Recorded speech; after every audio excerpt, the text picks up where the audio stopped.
Hello दोस्तों, मैं हूँ रुबैया मलिक और आप लोग सुन रहे हैं आरोही और विराट यानी कि वीर और अनन्या की कहानी। इस कहानी में आगे क्या होने वाला है, आइए सुनते हैं। वीर कहता है, पर वहाँ जाने से पहले मैं अनन्या से शादी करना चाहता हूँ। सभी हैरान होकर उसे देखने लगते हैं। अनन्या के पापा की आंखों में आंसू आ गए। वो हाथ जोड़कर बोले, बेटा हम आपका ये एहसान। वो कुछ बोल ही नहीं पा रहे थे। वीर उनके हाथ पकड़कर कहता है, आपके अनन्या के पापा हैं, मेरे नहीं। और वैसे भी आप बड़े हैं और बड़ों के हाथ आशीर्वाद देने के लिए होते हैं, छोटों के आगे हाथ जोड़ने के लिए नहीं। और रही बात शादी की, मैं इसलिए करना चाहता हूँ क्योंकि इसका कोई भरोसा नहीं है। ये अपनी बात से पलट भी जाती है। उसके बाद लंदन जाने की तैयारी करनी है। अनन्या कहती है, मुझे नहीं जाना कहीं भी, ना ही लंदन और ना ही कहीं और। वीर ने बिना उसकी तरफ देखे बोला, कैसे नहीं जाना, जाना है और ज़रूर जाना है। अनन्या वैसे ही कहती है, भाई मुझे नहीं जाना, आपको तो पता है ना। फिर रेहान उसके सर पर हाथ फेरते हुए कहता है, छोटी मैं जानता हूँ, पर ये तेरी लाइफ का सवाल है और तुझे पता है ना, मैं इसमें कोई रिस्क नहीं ले सकता, हिम्मत रखनी होगी। अनन्या अपने आंसू पोंछते हुए कहती है, तो ठीक है, पर मैं वहाँ प्लेन से नहीं जाऊँगी, हम जहाज़ से जाएंगे। वीर कहता है, हाँ, ताकि वहाँ हम अगले साल पहुँचे, है ना। तभी रेहान कहता है, अरे तू इतना डरती क्यों है, हम है ना। अनन्या ने मुंह फुलाकर कहा, हाँ पता चले फ्लाइट के टेक ऑफ करने से पहले ही मैं ही टेक ऑफ कर जाऊं। उसकी बात सुनकर अनन्या की माँ और मिताली की माँ की आंखों में आंसू आ गए। अनन्या उन्हें रोते हुए देखती है तो अपने आंसू पोंछते हुए हंसते हुए कहती है, क्या यार आप सब भी ना, यहाँ जहाँ मैं रही हूँ और टेसुए आप सभी बाहर रहे हैं। तभी विक्की भी मुंह फुलाकर कहता है, हाँ बात तो ऐसे कर रही है जैसे पिकनिक मनाने जा रही हो।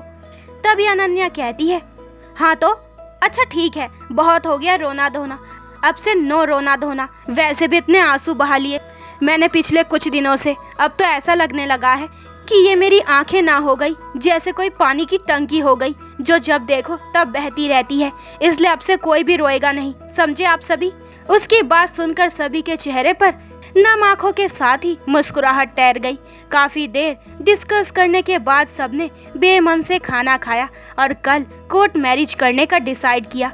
खाना खाने के बाद वीर सभी से पूछकर अनन्या को अपने साथ लेकर छत पर आ गया।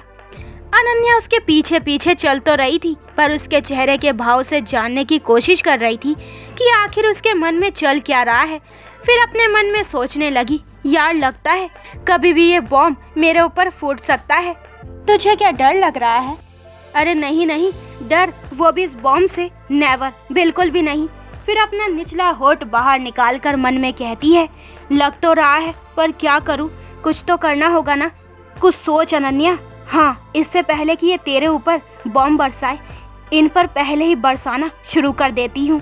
हाँ, यही सही रहेगा। इनके बोलने से पहले ही इनके ऊपर मैं ही चढ़ जाती हूँ।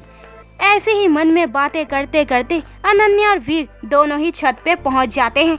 वीर के हाथ छोड़ने से पहले ही अनन्या अपना हाथ छुड़वाकर खड़ी हो जाती है। एक पल को वीर हैरान हो गया था। वो कुछ बोलने को हुआ उससे पहले ही अनन्या मुंह फेर कर खड़ी हो गई और तिरछी निगाहों से उसे देखकर कहती है, मुझे आपसे कोई बात नहीं करनी। वीर अपने दोनों हाथों को बांधे खड़ा हो गया और उससे बोला, और क्यों नहीं करनी? अनन्या ने तिरछी नजर से उसे देखा और बोला, क्योंकि मैं आपसे नाराज हूँ। वीर कहता है, अच्छा मतलब तुम मुझसे नाराज हो? अनन्या ने उसकी तरफ देखा और हाँ में अपनी गर्दन हिला दी और वापस से उसके सामने पीठ करके खड़ी हो गई। पर उसका ध्यान अपने पीछे ही था कि पता नहीं कब बॉम्ब बरसने लग जाए। वीर कहता है, वैसे तुम्हें नहीं लगता कि नाराज तो मुझे होना चाहिए? अनन्या डर के मारे कहती है, हाँ तो क्या हुआ, पर मैं तो नाराज हूँ ना आपसे, और वैसे भी मुझे नींद आ रही है, इसलिए मैं जा रही हूँ। अनन्या ऐसे बोलकर अपने कदम आगे बढ़ाती है कि तभी वीर ने उसका हाथ पकड़कर अपनी तरफ खींच लिया और झट से उसे अपने गले से लगा लिया। थोड़ी देर बाद उसे अलग किया और उसका चेहरा अपने हाथों में भरकर बोला, क्यों करती हो तुम ऐसा? हमेशा अपनी मर्जी ही करती हो ना, मेरी बात ना मानने की तुमने कसम खाई है ना? अनन्या कहती है, नहीं ऐसा नहीं है। तो वीर उसके सिर से अपना सिर लगाकर कहता है, तुमने मुझे भी बताना जरूरी नहीं समझा। एक बार तो बता देती, पर तुमने अपने अंदर ही अंदर छिपा लिया और हमसे बेरुखी कर ली। इतना कि हमसे बंधन ही खत्म करने चली थी। क्या इतना ही प्यार करती थी तुम मुझसे? अपने हर सुख में शामिल किया मुझे, पर अपने दुख में शामिल नहीं किया और अंदर ही अंदर घुटती रही। इसका तो यही मतलब हुआ ना कि तुम प्यार ही नहीं करती मुझसे। अनन्या रोंदे हुए गले से कहती है, ऐसा नहीं है, मैं भी आपसे प्यार करती हूँ, और बहुत बहुत ज्यादा वाला, और वो भी पूरा टंकी भर कर। उसकी बात सुनकर वीर भी रोते हुए मुस्कुरा देता है। फिर कहता है, अच्छा ये कैसा प्यार है जो मुसीबत के समय अपने प्यार को ही याद नहीं किया? अनन्या कहती है, वो तो इसलिए ताकि मेरे जाने के बाद आप टूट ना जाओ। उस दिन आपने कहा था ना कि जब आपकी मॉम आपको छोड़कर चली गई थी तब आप बिल्कुल टूट गए थे, बस इसलिए मैंने। वीर अनन्या की बात काट कर कहता है, हाँ इसलिए तुम पहले ही मुझसे दूर होने लगी थी ताकि मैं दुखी ना हो, है ना? अनन्या मासूमियत से कहती है, हाँ मैं नहीं चाहती थी कि एक बार फिर से आपके साथ वही सब रिपीट हो। वीर ने अपना सिर हटाते हुए उसके चेहरे को वैसे ही पकड़े हुए पूछा, इतना प्यार करती हो मुझसे? अनन्या ने मासूमियत से कहा, अभी बताया ना कि टंकी भरकर। वीर कुछ देर तक उसे यूं ही प्यार से उसे देखता रहा, फिर आहिस्ता से उसके होठों को किस किया। उसकी इस हरकत से अनन्या की बड़ी बड़ी आंखों में आंसू आ गए। उसकी आंखों में आंसू देखकर वीर परेशानी से कहता है, क्या हुआ, दर्द होने लगा क्या? अनन्या ने अपने दोनों हाथों से अपने आंसू पोंछते हुए कहा, नहीं, आपकी दाढ़ी फिर से चुभी। आपसे कितनी बार कहा है कि इतनी बड़ी दाढ़ी मत रखा करो, कैसे जंगली भालू की तरह लग रहे हो। उसकी बात पर वीर मुस्कुरा देता है, फिर उसे लेकर वही छत पर रखे झूले पर बैठ गया। वीर ने उसका हाथ पकड़ा हुआ था और अनन्या उसके कंधे पर सिर रखकर बैठी थी। तभी वो बोली, पर आपको मेरी रिपोर्ट्स कहाँ से मिली? वीर मुस्कुराते हुए कहता है, जिस दिन मैंने तुम्हारी रिपोर्ट देखी और तभी रिपोर्ट का नंबर भी देख लिया था, इसलिए अगले दिन मैं तुम्हारे डॉक्टर से मिला और उनसे रिपोर्ट लेकर डिस्कस किया। फिर मुझे याद आया कि खन्ना अंकल का बेटा लंदन में डॉक्टर है, तो उनसे मिला। उन्होंने अपने बेटे से बात की, बस फिर उनके बेटे को तुम्हारी रिपोर्ट भेजी। उन्होंने वहाँ बात की और कहा कि जल्द से जल्द वहाँ आ जाओ। बस उसके बाद जो भी हुआ वो तुम्हारे सामने ही हुआ।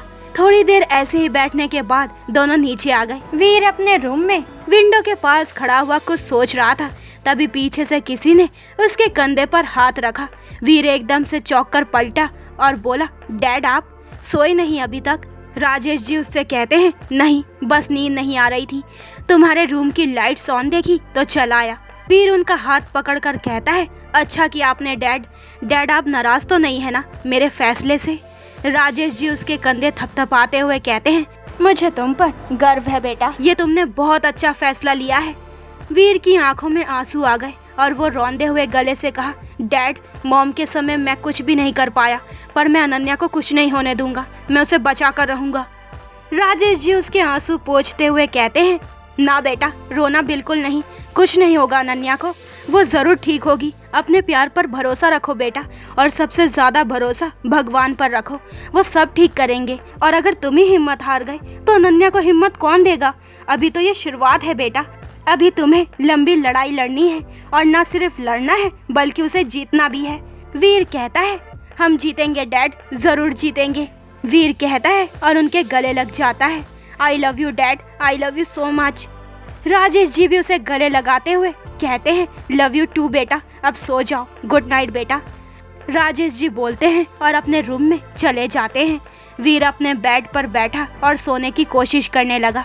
वही राजेश जी अपने रूम में आए और अपनी वाइफ की फोटो के सामने खड़े हो गए और फोटो को देखकर कहते हैं, देख रही हो आज हमारे वीर ने कितना अच्छा फैसला लिया है, बहुत प्यार करता है वो अनन्या से। तुम देखना, कल कोर्ट मैरिज होगी उन दोनों की, तब तुम्हें मिलवाऊंगा उससे, बहुत प्यारी बच्ची है। कल तुम आओगी ना अपना आशीर्वाद देने, ज़रूर आना, हम इंतज़ार करेंगे। राजेश जी ने अपने मन की बात अपनी पत्नी की तस्वीर से की और बेड पर आकर लेट गए। आज सबकी रात आंखों में ही कटी, सभी दुखी थे, पर कहीं ना कहीं सबको एक उम्मीद थी अनन्या के ठीक होने की।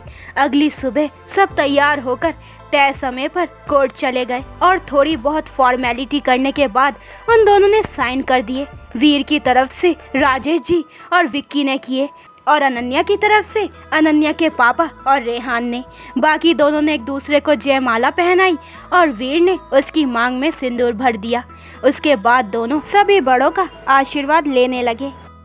जब राजेश जी के पास आकर उनके पैर छूने लगे तब एक ठंडी हवा का झोंका आया। वीर और अनन्या दोनों के ही सिर पर एक ममता भरा एहसास उन दोनों ने महसूस किया। दोनों ही चौंक गए और एक दूसरे को देखने लगे। उन्हें ऐसे हैरान होते हुए देखकर सभी ने कारण पूछा तो अनन्या बोली, ऐसा लगा डैड के साथ साथ एक और हाथ हमें आशीर्वाद देने के लिए हमारे सिर पर रखा था, जैसे मम्मी हमें आशीर्वाद देती है। मुझे ऐसा ही कुछ फील हुआ। ये सुनकर राजेश जी की आंखें नम हो गई और मुस्कुराते हुए कहते हैं, तुम दोनों को तुम्हारी मॉम का आशीर्वाद भी मिल गया। थोड़ी देर बाद सभी अपने घर वापस आ गए और राजेश जी ने वीर की मॉम की फोटो के सामने आकर उन दोनों को आशीर्वाद दिलवाया। फिर वहीं बैठकर आगे की प्लानिंग करने लगे। वीर सबसे पहले बोला, वीज़ा 1-2 दिन में मिल जाएगा और आप सभी का भी। आप सब ऐसा करना, जब सर्जरी होगी उस दिन आप सभी आ जाना। ऐसे ही बातें करके सभी ने रात का डिनर किया और सोने चले गए। तो दोस्तों, ये वाला एपिसोड यहीं पे ख़त्म होता है। अगले एपिसोड में जानेंगे कि इस कहानी में आगे क्या होने वाला है। क्या अनन्या और वीर इस लड़ाई से जीत पाएंगे? तो आगे के एपिसोड और भी इंटरेस्टिंग होने वाले हैं। तो मेरे चैनल को जल्दी से सब्सक्राइब करें ताकि आपको मेरे न्यू एपिसोड के नोटिफिकेशन सबसे पहले मिल जाए। लाइक शेयर करें और कमेंट करके मुझे ज़रूर बताएं कि आप लोगों को ये स्टोरी कैसी लग रही है। अपना ख्याल रखें। बाय दोस्तों।